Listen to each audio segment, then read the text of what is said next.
دوست کے ہاں بیٹا ہوا، مجھے کہنے لگے مبارک ہو بھتیجا آیا ہے۔ میں نے کہا خیر مبارک۔ بڑے عرصے کے بعد اللہ نے نوازا، میں نے 5 کلو مٹھائی بھیجی آپ کی جانب، دوستوں کو کھلا دیجیے گا۔ میں نے کہا اور کتنی بانٹی؟ کہنے لگے منوں کے حساب سے۔ باقی معاملات کیسے؟ کہنے لگے کیا بات ہے، غریبوں کو، مسکینوں کو، لاچاروں کو، سب کو دیا ہے۔ تو میں نے کہا نفل کتنے پڑے؟ کہنے لگا ٹائم نکالتا ہوں میں۔ ٹائم بیٹا کس نے دیا؟ شکر کس کا ادا کرنا تھا؟ بھئی یہاں حال یہ ہے ہمارا کہ ہمیں 2 رکھتے تھوڑی مشکل ہیں۔ اگر کہا جائے کہ 25 من مٹھائی تقسیم کرنی ہے تو وہ آسان ہے۔ ہم نے اپنے لیے عبادت کو، ریاضت کو بہت سا بنا لیا، اس کو اتاریں، کچھ بھی مشکل نہیں۔ رب کی بارگاہ میں جتنا بندہ جھکتا جاتا ہے اتنا ہی اللہ اسے اور عزت عطا کرتا جاتا ہے۔ بزرگوں سے کسی نے پوچھا تھا کہ میری اللہ قبول بھی ہے کہ نہیں؟ تو وہ کہنے لگے رب کو تیری پہلا سجدہ قبول تھا تو تب اس نے دوسرے کی توفیق دی تھی، اسے تیری فجر قبول تھی تو تجھے زور پڑھنے کی توفیق دی، اس نے تیرا پہلا روزہ قبول کیا تو دوسرا رکھنے کا موقع دیا۔ یہ علامت قبولیت۔ میرے محبوب نے فرمایا بندگی کرو، اس کے حضور آؤ، کبھی کا صلاۃ اللیل پڑھو، کبھی کا تہجد پڑھو، کبھی کا اشراق پڑھو، کبھی کا چاشت پڑھو، کبھی کا اوابین پڑھو۔ اور میرے مصطفیٰ نے فرمایا ہو سکے تو اٹھ کے تہجد پڑھو، باقی نمازوں پہ رب تمہیں ثواب دے گا۔ اگر تہجد پڑھو گے تو رب تمہاری طرف دیکھ کے مسکرائے گا، جو اس کی شان کے لائق ہے وہ مسکرائے گا۔ مصلی آباد کریں، مصلی آباد کرنے سے روحانی زندگی آباد رہے گی، من کے اندھیرے دور ہوں گے، روح کی کساوتیں دور ہوں گی۔ انسان اللہ سے جڑا ہوتا ہے تو اس کی بندوں کی جانب توجہ ہی کم جاتی ہے۔ حسد کون کر رہا ہے، مخالفت کون کر رہا ہے، جھگڑا کون کر رہا ہے، بغض کون پیدا کر رہا ہے، ان چیزوں سے وہ ویسے ہی بچا رہتا ہے۔ میرے محبوب پاک سید عالم صلی اللہ علیہ وسلم کثرت سے سجدہ کرتے۔ قیامت کے دن حضور شفاعت کس طرح کریں گے؟ سجدہ کر کے 4 سجدے کریں گے حضور۔ بخاری مسلم میں موجود ہے، صحابہ کرام فرماتے ہیں حضور نے فرمایا جب امتیں پریشان ہو کے نبیوں کے پاس جائیں گی تو پھر میرے پاس آئیں گی، جب میرے پاس آئیں گی تو میں سجدہ کروں گا اور خدا سے کہوں گا یا اللہ ان کا حساب تو شروع کر۔ فرمایا میرے ایک سجدے سے اللہ حساب شروع کرے گا۔ پھر میرے غلام رہ جائیں گے جنہوں نے بہانے بنائے ہوں گے، نماز پڑھی ہوگی، یہ بہانہ ہے خدا کی رحمت حاصل کرنے کا۔ جن کے پاس تو کچھ ہوگا وہ تو اس بہانے کے سبب چلے گئے، گناہگار رہ گئے، تڑپ کے کہیں گے محبوبہ ہم کیا کریں؟ تو حضور فرماتے ہیں میں لمبا سجدہ کروں گا۔ فرماتے ہیں میں لمبا سجدہ جب کروں گا تو رب لمبے سجدے کے بعد فرمائے گا محبوب سر اٹھائیے، آپ مانگیے میں عطا کرتا ہوں، آپ سوال کیجیے میں دیتا ہوں، آپ سفارش کیجیے میں قبول کرتا ہوں۔ تو میں اللہ میرے گناہگاروں کو بخش دے۔ رب کہے گا جس کے دل میں رائی کے دانے کے برابر ایمان ہے اسے لے جائیے، لے جائیے، لے جائیے اسے۔ ایک حدیث میں ہے جس کے دل میں جو کے دانے کے برابر ایمان ہے لے جائیے۔ حضور فرماتے ہیں ان کو جنت میں بھیج کے میں پھر سجدے میں گر جاؤں گا۔ لمبا سجدہ، تیسرا سجدہ، اے اللہ مہربانی کا رحمت فرما۔ اللہ کہے گا محبوب سر اٹھاؤ، جو مانگو گے میں دوں گا۔ یا اللہ اور فضل کر، جس کے دل میں رائی کے دانے سے بھی کم ایمان ہے محبوب اسے بھی جنت میں لے جاؤ۔ حضور فرماتے ہیں میں اور سجدہ کروں گا، پھر جس کے دل میں اس سے بھی کم ایمان ہوگا اسے بھی لے جاؤں گا۔ صبح قیامت میرے مصطفیٰ کریم علیہ السلام امت بھی سجدہ کر کے بخشوائیں گے۔ جب حضور سجدے کر رہے ہیں تو امت کیوں نہیں کر رہی؟ حضور سجدے کر کے بخشوائیں گے، امت سجدہ ہی نہیں کر رہی، توجہ ہی نہیں کر رہی۔ میرے بھائی سجدے کی اتنی کیفیت ہے، عبادت کی اتنی لذت ہے کہ حضرت عائشہ فرماتی ہیں تیز آندھی آتی تو حضور نماز پڑھنے لگے، تیز آندھی آتی تو نماز پڑھتے، بارش نہ ہوتی تو نماز پڑھتے، بارشیں زیادہ ہوتی تو نماز پڑھتے، سورج گرہن ہوتا تو حضور نماز پڑھتے، چاند گرہن ہوتا تو نبی پاک، بلکہ حضرت عائشہ کہتی ہیں گرہن لگا چاند کو تو حضور نے فٹافٹ سر سجدے میں رکھ دیا، اور نماز کے بعد حضور رونے لگے، کہنے لگے اے اللہ تو نے کہا نہیں تھا کہ میں تیری موجودگی میں انہیں عذاب نہیں دوں گا؟ اللہ درگزر کر اپنے بندوں سے، رحمت فرما، کرم نوازی فرما۔ فرمایا ہر موقع پر حضور نماز پڑھتے۔ سید عائشہ صدیقہ فرماتے ہیں کبھی کبھی میرے بسترے نور میں حضور ہوتے، فرماتے ابو بکر کی بیٹی تو اجازت دے تو رب کو راضی نہ کر لوں؟ میں کہتی میری کیا جرت ہے؟ تو حضور نماز کی نیت باندھتے۔ بخاری مسلم میں لفظ ہیں، حضرت عائشہ کہتی ہیں حضور اتنی لمبی نماز پڑھتے کہ قدموں میں ورم آ جاتا، اتنی لمبی بندگی فرماتے کہ قدم مبارک سوج جاتے، ورم آتا۔ میں عرض کرتی حضور آپ کی برکت سے اللہ اگلے پچھلوں کو معاف کرے گا، آپ اتنی آہوزاری کیوں کرتے ہیں؟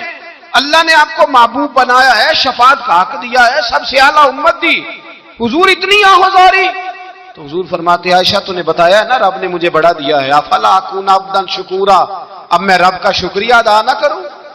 میں لمبی نمازیں پڑھ کے اس کا شکریہ ادا کرتا ہوں، اس کی بارگاہ میں حاضر ہوتا ہوں۔ میرے بھائی، نماز نہیں تو انسان کاہے کا، سجدہ نہیں تو اس نے زندگی کہاں بتا دی؟ اگر اللہ کی بارگاہ میں ایک صحابی نے سر سجدے میں رکھا تو ماتھے پہ مٹی لگ گئی، وہ جھاڑنے لگے، میرے قریب نے فرمایا نہ جھاڑ، جب تک سجدے کی مٹی پیشانی پہ رہتی ہے اللہ کے فرشتے درود پڑھتے رہتے ہیں، اسے رہنے دو، یہ تو لذت ہے۔ عزت والا وہ ہے جو مالک کی بارگاہ میں۔ حضرت صلہ بن اشیم کے بارے میں صحابہ کہتے ہیں بڑے عبادت گزار تھے، نیک تھے۔ حضرت انس بن مالک کہتے ہیں ہم نوجوانوں کا دل کیا کہ ذرا اس صحابی کی عبادت کا تو پتہ کرے، کس طرح کیا عبادت کا تو پتہ کرے۔ فرماتے جنگ کا موقع تھا، رات کے وقت جب دنیا سو گئی نا تو وہ بھی لیٹ گئے، جب دیکھا سب لوگ سو گئے تو چپکے سے اٹھے تو جنگل میں چلے گئے، جنگل میں جا کے نماز کی نیت باندھ لی۔ حضرت صلہ بن اشیم صحابی ہیں، وہاں نماز پڑھنے لگے، کہتے ہیں میں بھی پیچھے پیچھے ہو گیا کہ پتہ تو کروں کس طرح پڑھتے ہیں۔ تھوڑی دیر گزری تو شیر آ گیا، شیر نے آ کے دھاڑا، للکارا، فرماتے ہیں میں ڈر کے درخت پہ چڑھ گیا۔ حضرت صلہ بن اشیم نے نماز کا سلام پھیرا، اطمینان کے ساتھ شیر سے کہنے لگے اور جا چلا جا کہیں اور رزق تلاش کر، میں تو اپنے رب کی عبادت کر رہا ہوں، میں تو اس کی بارگاہ میں جھکا ہوا ہوں، مجھ پر تیرا قبضہ نہیں ہو سکتا۔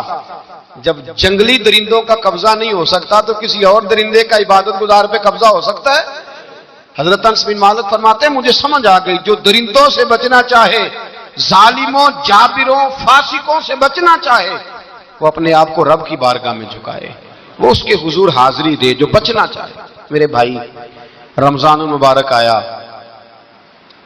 مسجدیں بھری، 2-3 دن 4 دن نئی صفیں خریدی لوگوں نے، پھر 2-4 روزے گزرے، پھر چند دن گزرے، پھر وہی معمول کے نمازی، معمول کے نمازی۔ ایک بات بتاؤ، گکھڑ میں نا 4-5-6 قبرستان ہیں، ان قبرستانوں کی تختیوں کو کبھی پڑھیں جا کے، ایسے لوگ آپ کو ملیں گے جن کی وجہ سے حکومتیں چلتی تھیں، وہ سو گئے تو پیچھے کام بند ہو گیا، کیا ہوا؟ کام چل رہا ہے کہ ختم ہو گیا؟ بیٹا جس کا گزارا نہیں نہ ہوتا باپ کے پاس، وہ کہتا میں جی نہیں سکوں گا، وہ بھی جیتا ہے اور کھل کے جیتا ہے۔ بی بی کہتی ہے میرے تو سر سے تاج اٹھ گیا، زندگی کیسے گزرے گی؟ کچھ بھی نہیں ہوتا، سب ہوتا۔ 20-20 سال عورتیں بیوہ کی زندگی گزار کے چلی جاتی ہیں۔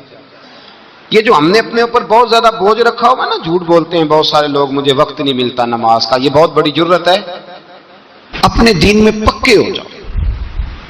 اب ہم نا ہر روز نماز کی نیت باندھتے ہیں، اللہ اکبر، سورۃ فاتحہ پڑھتے ہیں، اہدنا الصراط المستقیم صراط الذین انعمت علیہم، اتنی بھی بات بڑی تھی، کافی تھی۔ اے اللہ ہمیں صراط مستقیم پہ چلا اور ان لوگوں کے رستوں پہ چلانا جن پر تو نے انعام کیا، بڑی بات تھی، مثبت بات ہو گئی، منفی بات کی ضرورت نہ تھی۔ لیکن اللہ تبارک و تعالیٰ نے فرمایا کہ جہاں تم مجھ سے یہ دعا مانگو نا کہ صراط الذین انعمت علیہم، یا اللہ ان لوگوں کے رستوں پہ چلا جن پر تو نے انعام کیا، انبیاء، صلحاء، اتقیاء، صوفیاء، اولیاء، جہاں یہ دعا مانگنی ہے نا، ساتھ ایک اور بات بھی تم نے کرنی ہے، وہ کیا ہے؟ غیر المغضوب علیہم ولا الضالین، اے اللہ ان سے ہمیں بچا جن پر تیرا غضب ہوا، ان کے رستے پہ نہ چلانا جن پہ تیرا غضب ہوا اور جو گمراہ ہو گئے۔ اب 2 باتیں سمجھ میں آئیں کہ مومن کو اپنے عقیدے سے پیار کرنا ہے اور کافر کے عقیدے سے اظہار بیزاری کرنا ہے، ان کے نظریے سے، ان کے عقیدے سے نفرت کرنی ہے۔ کافر کے عقیدے اور نظریے سے، اس کا کیا مطلب ہے؟ تسلب کا مطلب ہوتا ہے اپنے دین میں پکا ہونا۔ 2-3 جملوں میں بات سمجھاتا ہوں، اگر آپ کی سمجھ میں آئی تو بڑا بہتر ہوگا۔ 2-3 جملوں میں تسلب، پکا ہونا، اس کا کیا مطلب ہے؟ اس کا مطلب یہ ہے کہ اپنی آنکھوں پر جو تم نے اینک لگانی ہے وہ دین کی اینک لگانی ہے، جو چیز بھی دیکھنی ہے وہ دین کی آنکھ سے دیکھنی ہے. جو کچھ بھی تم نے چاہنا ہے، بڑی بات کر رہا ہوں اگر آپ سمجھے تو، جو بھی تم نے دیکھنا ہے دین کی آنکھ سے دیکھنا ہے. جو تم نے چاہنا ہے وہ دین کے دل کے ساتھ چاہنا ہے، اور جو تم نے سوچنا ہے وہ دین کے دماغ کے ساتھ سوچنا ہے. اس کا ترجمہ اقبال نے کیا، کہنے لگے قوم مذہب سے ہے، مذہب جو نہیں. قوم کس سے ہے؟ قوم مذہب سے ہے، مذہب جو نہیں. اور فاضل بریلوی کہتے ہیں دہن میں زبان تمہارے لیے اور بدن میں ہے جان تمہارے لیے. ہم آئے یہاں تمہارے لیے تو اٹھیں بھی وہاں تمہارے لیے. اپنی ہر چیز، ہر نقطہ نظر میں پہلے دین، اس کے بعد کوئی اور. کافر کے عقیدے سے ہمارے زمانے میں نا فلسفی، منطقی، ادیب، شاعر، ملنگ، تلنگ، یہ بڑی جماعتیں. کھچڑی ہے، کھچڑی. اب وہ کھچڑی ایک نیا درس دیتی ہے. وہ کھچڑی یہ کہتی ہے کہ یہ سارے اللہ کو پکارتے ہیں، سارے اسی کے نام ہیں. یہ سارے، ہمارے ایک سابق وزیر اعظم نے بھی کہا تھا، ایک نوجوان کی عادت دی ہے گھسی پٹی جماعت نے، وہ بھی یہی کہتے ہیں. ہولی پہ بھی چلے جاؤ، دیوالی پہ بھی چلے جاؤ، ہندوؤں کے مندر میں بھی چلے جاؤ. وہ کہتے ہیں سارے اسی کے نام ہے، جو بت کو پکار رہا ہے وہ بھی اسی کو ہی پکار رہا ہے. معاذ اللہ. جو رام رام کہہ رہا ہے وہ بھی اصل وہی ہے. بیوقوف ہو. اگر بت کو پکارنے والا بھی کسی نہ کسی رنگ میں اللہ کو ہی پکار رہا تھا معاذ اللہ، تو پھر نبی پاک صلی اللہ علیہ وسلم کو کیا ضرورت تھی بتوں کا مقابلہ کرنے کی؟ تم نے تو سارا دین ہی مشکوک کر دیا. ہر شے مشکوک ہو گئی. جو بتوں کو پکار رہا ہے وہ بھی اسی کو پکار رہا ہے، جو رام کہہ رہا ہے وہ بھی اسی کو کہہ رہا ہے، جو پتھر پوج رہا ہے وہ بھی. کیا تماشا لگایا ہوا ہے. اللہ تبارک و تعالیٰ تو اتنا غیور ہے، وہ کہتا ہے ان اللہ لا یغفر ان یشرک بہ ویغفر ما دون ذلک لمن یشاء. میں ہر چیز بخش دوں گا، میرے ساتھ کسی کو شریک نہ بنانا، میں اس کی معافی نہیں دوں گا. اللہ کے پیارے پیغمبر حضرت عزیر جناب عیسیٰ علیہ السلام کو جب لوگوں نے معاذ اللہ خدا کا بیٹا کہا تو رب تبارک و تعالیٰ نے قرآن پاک کی آیتیں نازل فرمائی. اور میں یہ جھوٹ بولتے، یہ ظلم کرتے ہیں اپنی جانوں پر. او بھائی یہ کھچڑی جو پکا رہے ہیں نا ملنگ لوگ، ادیب لوگ، سارے اسی کے نام ہیں. اس کا ایک ہی نام ہے لا الہ الا اللہ، لا الہ الا اللہ، لا الہ الا اللہ. اس کے سوا کوئی بھی معبود ہو ہی نہیں سکتا، سوال ہی نہیں. او خدا کے بندے، یہ فلسفہ. اور پھر ہم سیانے بڑے، ہمارے دلوں میں رحمت بڑی ہے، نرمی بڑی ہے. کافر کے حق میں، مشرک کے حق میں سارے جی اسی کو پکارتے ہیں. تو زیادہ مہربانی کرنے والا ہے یا نبی پاک زیادہ رحمت للعالمین ہے؟ حضور نے تو فرمایا بت کے پجاری سے جہاد ہوگا تلوار کے ساتھ. پنڈت اور جوگی کاٹے جائیں گے تلوار کے ساتھ. جو اللہ تبارک و تعالیٰ کی توحید میں کسی کو شریک کرے گا مسلمان اس کے خلاف اٹھیں گے. تو کہنا سارے یہ ایک. تسلب نہیں، دین کی پختگی نہیں. ہمارے ہاں لوگ مسئلہ پوچھتے ہیں پاکستان میں جو عیسائی رہتے ہیں نا وہ غریب ہیں. پاکستان میں جو عیسائی رہتے ہیں نا وہ، اور جو امریکہ میں رہتے ہیں. پاکستان کے اندر جو لوگ ہیں نا وہ مسئلہ پوچھتے ہیں، کہتے ہیں جی عیسائیوں کے ساتھ کھانا پینا جائز ہے. میں نے کہا امریکہ میں جب رہتے ہو تب کیوں نہیں پوچھتے؟ یہاں تم مسئلہ پوچھتے ہو، پوچھتے ہیں نا لوگ عیسائیوں کے ساتھ کھانا پینا جائز ہے کہ ناجائز، اور وہاں جب تمہیں ضرورت ہوتی ہے پاسپورٹ کی تو عیسائی بی بی سے نکاح کر لیتے ہو. اور پوچھو نا اپنے ملک کے سیاستدانوں سے، پوچھو ان سے کہ تمہارے بچے جو جا کے وہاں روٹیاں کھاتے ہیں تو کون سے ہوٹل ہیں جہاں بالکل جائز تمہارے لیے علیحدہ سے پکتا ہے؟ وہ جو تم نے وہاں رشتہ داریاں کی ہوئی ہیں، تمہارے بچے وہاں رہ رہے ہیں تو وہاں مسئلے نہیں یاد.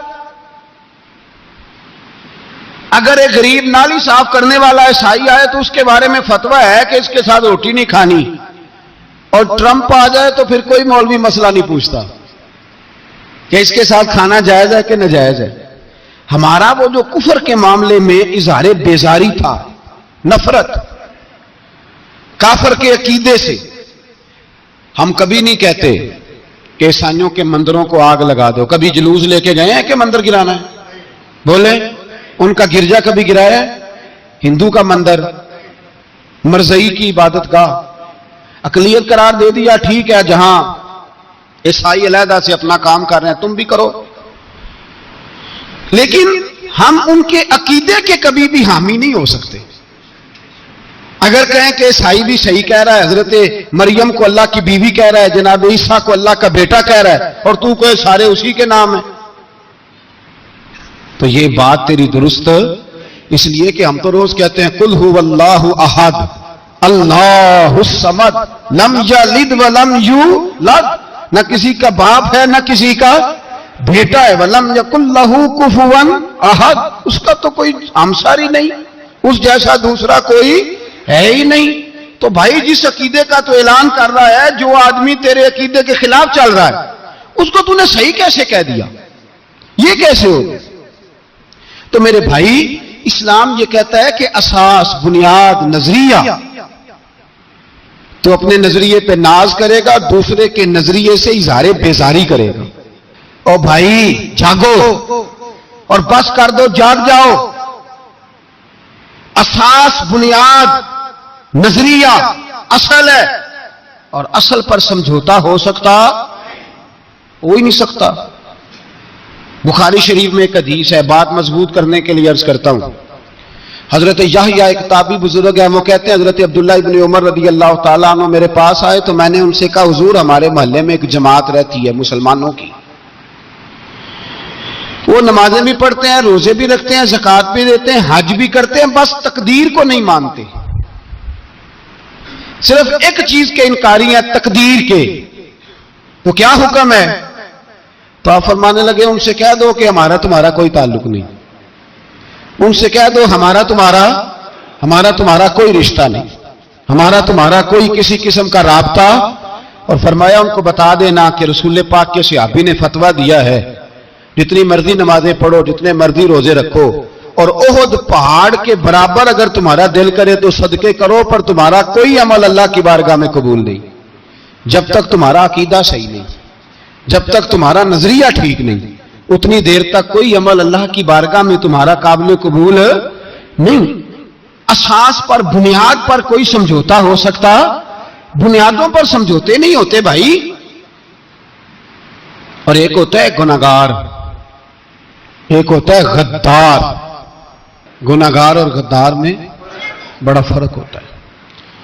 ایک آدمی شراب پیتا ہے، کسی نے اس کو منع کیا تو اس نے کہا یار میری غلطی ہے، آئندہ نہیں پیوں گا، وہ گناہگار ہے. ایک نے کہا نہیں پینی چاہیے، وہ کافر ہے. ایک نماز نہیں پڑھتا، اس کو کہا پڑھ، بہانے لگاتا ہے کپڑے نہیں صحیح، رمضان سے شروع کروں گا، کوشش ہے بس، وہ گناہگار ہے. ایک کہتا ہے نماز پڑھنی نہیں چاہیے، وہ کافر ہے. ایک کے جیب میں پیسے تھے، حج کرنے نہیں گیا، بہت بڑا گناہ کیا. ایک کہتا ہے حج کرنا ہی نہیں چاہیے، وہ کافر ہو گیا. او بھائی گناہگار اور ہوتا ہے، غدار، دونوں میں فرق ہے. اب تو غداریاں ہو رہی ہیں، سرے عام حملے ہو رہے ہیں، حکومتوں پر پریشر ہے. یورپ ایک منٹ سے پہلے مرزئی کو ویزا دیتا ہے، قادیانی کو ویزا دیتا ہے. یہ سپر کافر ہیں قادیانی اور مرزئی، اور بڑی ذمہ داری سے کہہ رہا ہوں، یہ کل بھی کافر تھے، آج بھی، کل بھی کافر تھے اور آج بھی، اور قیامت تک. اور اگلی بات سن لو، من شکا فی کفر ہی فقد کفر، جو ان کے کفر میں شک کرے وہ بھی کافر ہے. سن لو، یہ فتویٰ دے دینا بے شک جس کو مرضی. من شکا فی کفر ہی فقد کفر، جس بندے نے مرزئی کے، قادیانی کے کافر ہونے میں شک کیا، وہ بندہ بھی پکا کافر ہے، پیٹا کافر ہے جس نے ان کے کافر ہونے میں. جڑے آکر سانو پتہ ہی نہیں لگا اسی کی کر بیٹھے ہیں، ان کے لیے کوئی قانون نہیں. وہ جس نے کہا ہے نا مرزئی اس کا قانون بدلنا ہے، اس کو ایک پرچی تیری میری بھی شامل ہے. ایسے نہ کہنا کہ وہ بڑے بے ایمان نکلے، کافر نکلے، تو نے بھی ٹھپا لگایا ہے، تو ساتھ ہے. تو شامل ہے. جب قومی اسمبلی میں یہ قرارداد پیش ہو رہی تھی تو ان کو ووٹ دینے والے ان کے گناہ میں شریک تھے, مجرم تھے, ساتھ شامل تھے. ان کو معافی نہیں ملے گی, ان کو لمبی توبہ کرنی پڑے گی اللہ کی بارگاہ میں, انہیں آنسو بہانے پڑیں گے ان کو ٹھپے لگانے کی وجہ سے. بچ نہ جایا کرو کہ حکمران برے ہیں تو ہم بڑے نیک پرہیزگار ہیں. ٹھپے لگانے والے ساتھ شریک ہیں جرم, کہتے پتہ ہی نہیں چلا. کیسے پتہ نہیں چلا؟ کیسے پتہ نہیں چلا؟ یہ تو جو مدہوش ہوتے ہیں انہیں پتہ چل جاتا ہے یہ نبی پاک کی عزت کی بات ہو رہی ہے. بندہ مدہوش ہو نا, مدہوش, بے ہوش ہو مسلمان, رسول اللہ کی بات ہو تو اس کی بھی آنکھیں کھل جایا کرتی ہیں. اور تم جاگتے پڑھے لکھے اسمبلیوں میں بیٹھے مالدار, تم پتہ ہی نہیں چلا قانون بدل گیا, خبر ہی نہیں ہوئی. یہ دھوکہ کسی اور کو دینا. ہم تمہارے ان دھوکوں میں آنے والے کسی اور کو سنانا کہانیاں, ہمیں نہیں سمجھ آتی تمہاری کہانیاں. کہتے غلطی ہو گئی, بھول گئے. اور وزیر اعلیٰ صاحب کہتے ہیں اس کو نکال دینا چاہیے. کس نے نکالنا ہے نا تماشا. کہتے ہیں اس کو نکال دینا چاہیے جس نے اس قانون میں, تو کس نے نکالنا ہے؟ حکومت تو آپ کی ہے, تو کون نکالے گا؟ شرم کرو, مر جاؤ ڈوب کے. یہ تمہارا طریقہ ہے؟ جرم کرتے اور جرم کر کے کہتے ہو نہیں نہیں نکال دینا. کون نکالے گا؟ نکالو, پتہ چلے تمہارا. امیر ملت پیر جماعت علی شاہ صاحب محدث علی پوری رحمت اللہ علیہ, پیر صاحب فرماتے ہیں جب پاکستان بن رہا تھا تو ہم نبی پاک صلی اللہ علیہ وسلم کی عظمتیں بیان کیا کرتے تھے. ہم کہتے تھے لوگوں پاکستان بنے گا تو اس میں نبی پاک کا نظام آئے گا, غریب امیر کا فرق مٹ جائے گا, اس میں کوئی برادری نہیں ہوگی, ایک برادری ہوگی جس کا نام مسلمان ہوگا. اس میں چھوٹا بڑا امیر غریب ایک ہی صف میں کھڑے ہو گئے, محمود و ایاز, نہ کوئی بندہ رہا نہ کوئی بندہ نواز. یہ پاکستان ہوگا. اور کہتے ہیں ہندو پنڈت تقریریں کرتے تھے او وہاں نبی پاک کا نظام نافذ ہوگا, معاذ اللہ ہاتھ کٹیں گے, گردنیں کٹیں گی, بڑا وہ معاذ اللہ مخالفت کرتے تھے. وہ کیا پتا تھا کہ بعد میں یہاں بھی سارے وہی تماشے ہوں گے جو وہ کہہ رہے ہیں. تو پیر صاحب کہتے ہیں کہ جگہ ہندوؤں کا جلسہ تھا, ہندوؤں کا پنڈت تقریر کر رہا تھا, وہاں سارے ہندو بیٹھے تھے. تو اس پنڈت نے نا تقریر کرتے کرتے نبی پاک کی شان میں کوئی بے ادبی کر دی معاذ اللہ. کیونکہ سارے ہندو تھے, کوئی مسلمان نہیں تھا. ایک ملنگ بیٹھا تھا دور, اس نے دوری ڈنڈا پکڑا ہوا تھا اور کوئی اپنی موج کا کام کر رہا تھا. آپ کو پتا ہے ان کے پاس جو ڈنڈا ہوتا ہے بڑا رنگین ہوتا ہے, کو اسپیشل بنایا ہوتا ہے انہوں نے. تو بیٹھا تھا ملنگ. میں نے کہا بے ہوش بھی ہو نا, جو بے ہوش ہو مسلمان, رسول اللہ کا نام آئے تو اس کی بھی آنکھیں کھل جایا کرتی ہے. تیری بند کی باندھی رہ گئی ہے, کیسے ہو گیا؟ ہاتھ میں ڈنڈا تھا اور وہ اپنے کام لگا ہوا تھا. جب اس کے کانوں میں سپیکر کی آواز آئی نا کہ نبی پاک کے بارے میں بات کی ہے, تو ڈنڈا اٹھایا, پیچھے سے اسٹیج پہ چڑھ گیا. اور ہندوؤں نے سمجھا ملنگ آدمی ہے, اس نے کیا کرنا ہے. آیا پنڈت کے پاس اور وہ کہتا ہے میں نے 3 ڈنڈے اتنی زور سے مارے کہ چوتھے کی ضرورت ہی نہ پڑی. اتنی زور سے 3 ڈنڈے سر پہ مارے کہ چوتھے کی ضرورت ہے اس کی پھر آواز ہی نکلی, مر گیا وہ. مجھے پکڑا, جیل میں پھینک دیا. امیر ملت پیر جماعت علی شاہ صاحب کہتے ہیں میں امرتسر کی جیل میں ملنے گیا اور میں نے اس کے سامنے کھڑے ہو کے کہا, میں نے کہا بے لیا, نہ تو نماز پڑھے, نہ تو روزہ رکھے, نہ تو مسجد آئے, نہ تو کوئی اور کام کرے, اور اتنا بڑا تو نے کام کیا, گستاخ مار دیا. تو پیر صاحب کہتے ہیں وہ ملنگ اپنے پیروں پہ اٹھ کے کھڑا ہو گیا اور اس کی آنکھوں میں آنسو تھے اور میری طرف دیکھ کے کہنے لگا پیر جی میں لمیاں گلاں تے نہیں آؤندیاں, میں انپڑھا, چوکھا تے نے مینوں پتا, گناہگار ہاں, بڑا گناہگار ہاں, بڑا گناہگار ہاں, بڑا گناہگار, بڑا گناہگار ہاں, پر قسم اللہ دی عزت دی میں گناہگار ہاں پر اپنے نبی دا غدار نہیں, گناہگار ہاں پر رسول اللہ دا غدار کوئی بات نہیں. اگر کوتاہیاں کرتا ہوں تو یہ تو نہیں نہ ہو سکتا کہ اونچی اور سچی سرکار کی کو میرے سامنے بے ادبی کر کے چلا جائے. یہ تینوں پتہ ہی نہیں لگا, تو کہتا خبر ہی نہیں ہوئی, کب ہو گیا پتہ ہی نہیں تھا. وضاحتیں دیتا پھرتا ہے اور کچھ مولوی ملا جو دھبا ہے دین کے نام پہ وہ وضاحتیں دیتے پھرتے ہیں, کہتے ہیں مناظرے کر لو, شرم کرو. دین کے نام پر ووٹ مانگ کے اسمبلیوں میں جاتے ہو اور وہاں جا کے ان بھائی مانوں کی گودوں میں بیٹھ جاتے ہو, تمہیں حیا نہیں آتی. اور نبی پاک کی بات ہے تو پھر بھی تمہاری غیرت جوش نہیں مارتی, پھر بھی دلیلیں دیتے پھرتے ہو. میرے رسول پاک علیہ الصلوۃ والسلام کے غلاموں یاد رکھو, دین میں تسلط پیدا کرو، مضبوطی۔ کل لوگ مسئلے پوچھا کرتے تھے کہ صحابی کا اہل بیت کا بے ادب ہے تو اس کے جنازے پہ جائیں کہ نہ جائیں۔ اب نہیں لوگ پوچھتے، اب ہمارے دلوں میں فتوے زیادہ آ گئے ہیں، مرضی کرتے پھرتے ہیں۔ ہمارا بچہ کسی بد مذہب کی مسجد میں جاتا ہے، ہم کہتے ہیں نہیں نہیں ویسے ہی جاتا ہے۔ تجھ سے پوچھا جائے گا، اس دن پتہ چلے گا، جس دن تم مرے گا تو تیرے لیے دعا بھی نہیں کرے گا، تیری قبر پہ بھی نہیں جائے گا، تجھے پتہ چلے گا اس دن کہ ویسے ہی جاتا ہے کہ ایسے جاتا ہے۔ کوئی پابندی نہیں، کوئی تسلط بھی نہیں، عقیدے میں ایمان میں کوئی پختگی نہیں، ہمیں خیال ہی نہیں کہ کدھر جا رہی ہیں اولادیں، سوچتے ہی نہیں ہم۔ خیال ہونا چاہیے، سمجھ ہونی چاہیے۔ میرے رسول پاک علیہ الصلوۃ والسلام کے صحابہ میں تسلط تھا، تسلط۔ سگی اماں بھی اگر بے ایمان ہوتی تھی تو صحابہ قریب نہیں آنے دیتے تھے۔ حضرت اسماء بنت ابی بکر صدیق، ان کی ماں مشرکہ تھی۔ جناب صدیق اکبر کی ایک زوجہ حضرت ابو بکر نے طلاق دے دی، کچھ عرصے کے بعد وہ اپنی بیٹی کو ملنے آئی، ماں بیٹی سے ملنے آئی تو حضرت اسماء بنت ابو بکر کو پیغام بھیجا، کہا بیٹے میں تجھے ملنا چاہتی ہوں۔ تو کہا اماں ذرا ٹھہر جا، پہلے میں اپنے نبی سے پوچھ لوں۔ پہلے اپنے ماں بعد میں ہے، نبی پہلے ہے۔ پہلے حضرت اسماء حضور کی بارگاہ میں گئی، یا رسول اللہ میری اماں ملنا چاہتی ہے اور مشرکہ ہے، حکم کیا ہے؟ فرمایا تو ماں کی حیثیت سے مل سکتی ہے۔ انہوں نے تو سگے ماں باپ سے ناطے توڑ لیے، سگے رشتہ داروں سے، اور تو ان سے دوستیاں ختم نہیں کر سکتا، تیرا تعلق بھی نہیں۔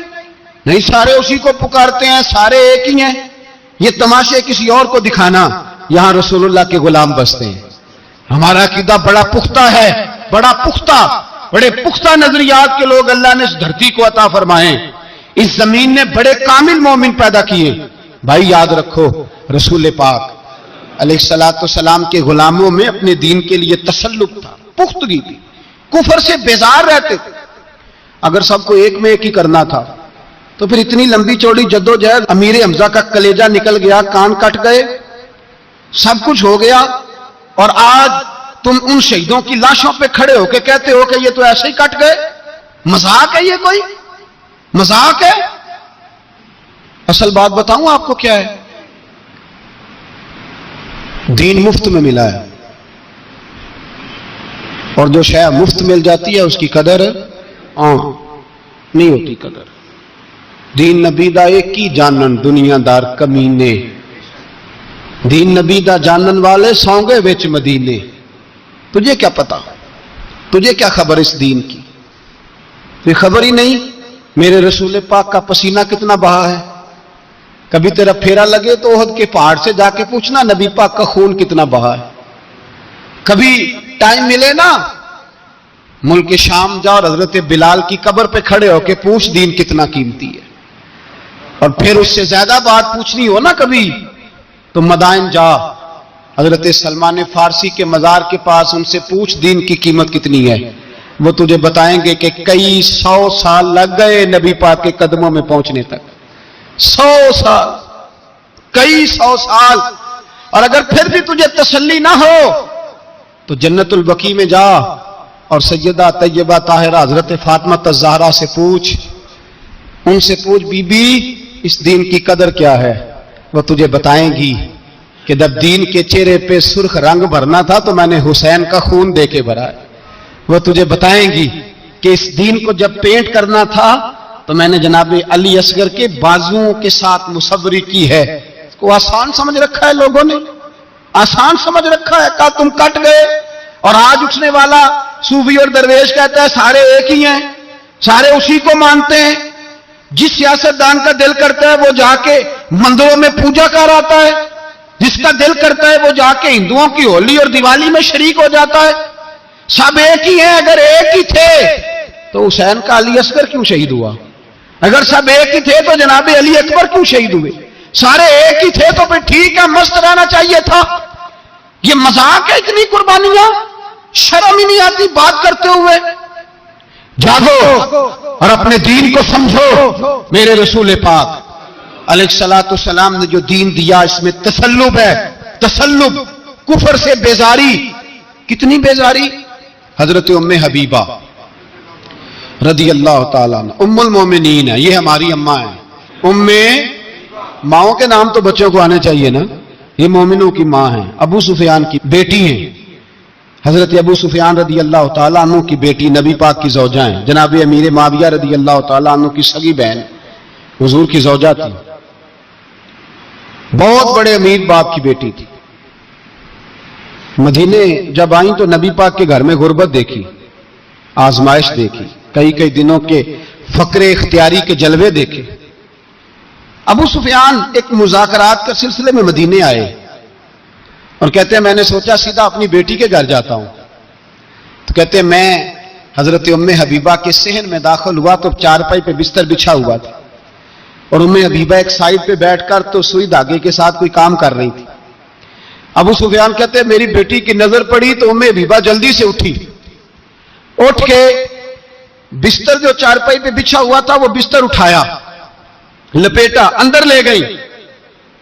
بعد میں باہر آئیں تو میں نے بیٹی کے سر پہ ہاتھ رکھا، میں نے کہا بیٹی میں سمجھ گیا ہوں، بستر پہ میری نظر پڑی ہے، لگتا ہے کئی سال پرانا ہے، پیبند بھی لگے ہوئے ہیں، تو اس لیے اندر رکھا ہی ہے کہ پرانے بستر پہ باپ کو بٹھاؤں گی، اس لیے رکھا ہی ہے۔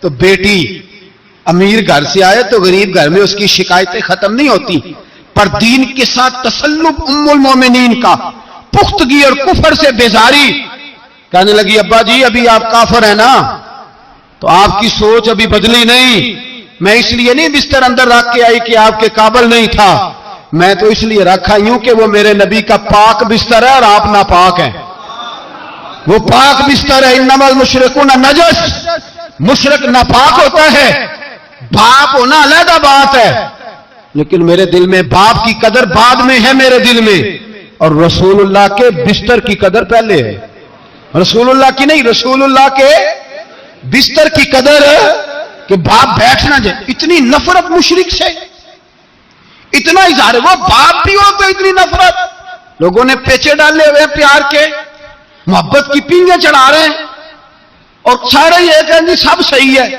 اور ہمارے دلوں میں نرمی، ہمارا اپنا جوان باہر جاتا ہے، وہ یہ نہیں دیکھتا کہ میں جس سے شادی کرنے لگا ہوں نیشنلٹی زیادہ ضروری ہے کہ ایمان، پیسے زیادہ ضروری کہ ایمان، دین زیادہ ضروری کہ دولت۔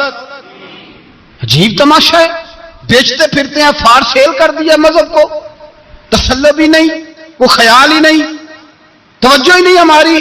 میرے رسول پاک علیہ الصلوۃ والسلام کے صحابہ جو چٹان تھے دین کے معاملے میں، اپنا پیارا بھی سامنے آتا تھا تو کافر سمجھ کے قتل کر دیتے، اس لیے کہ وہ سمجھتے تھے قوم مذہب سے ہے، مذہب جو نہیں تم بھی نہیں، اگر دین نہیں رہے گا تو کوئی شے باقی نہیں رہے، یاد رکھنا، اگر دین نہیں رہے گا۔ میرے حبیب پاک علیہ الصلوۃ والسلام کے غلاموں کا یہ حال تھا۔ احد کے اندر افواہ پھیل گئی کہ حضور شہید ہو گئے، حضرت انس بن مالک کے چچا تھے انس بن نضر رضی اللہ تعالیٰ، جب افواہ پھیلی نا حضور شہید ہو گئے تو جناب انس بن نضر اٹھے، تلوار پکڑی، صحابہ سے کہنے لگے یہاں کیوں بیٹھے ہو؟ کہا حضور شہید ہو گئے، ہم کیا کریں؟ فرمایا حضور شہید ہو گئے تو ہم زندہ رہ کے کیا کریں گے؟ یہاں کیوں بیٹھے ہو؟ ہمارا جینا بھی مصطفیٰ کے لیے، مرنا بھی مصطفیٰ کے لیے، اگر حضور علیہ الصلوۃ والسلام وصال کر گئے تو اٹھو، ان بے ایمانوں سے لڑتے ہیں جنہوں نے مصطفیٰ کو شہید کیا ہے، اٹھو۔ حضرت انس بن نضر میدان میں نکلے، اس طرح لڑے کہ صحابہ کہتے ہیں نہ زخموں کی پرواہ، تیر برستے رہے پرواہ کوئی نہیں، تلواریں چلتی رہی پرواہ کوئی نہیں، ان کے وجود پر نیزوں کے زخم آتے رہے پرواہ کوئی نہیں۔ حضرت انس بن نضر اتنا لڑے کہ شہید ہو گئے، اور جب شہادت کے بعد ان کی لاش دیکھی تو 80 زخم نظر آئے، تلواروں کے، نیزوں کے 80 زخم۔ حضور کے لیے ان لوگوں نے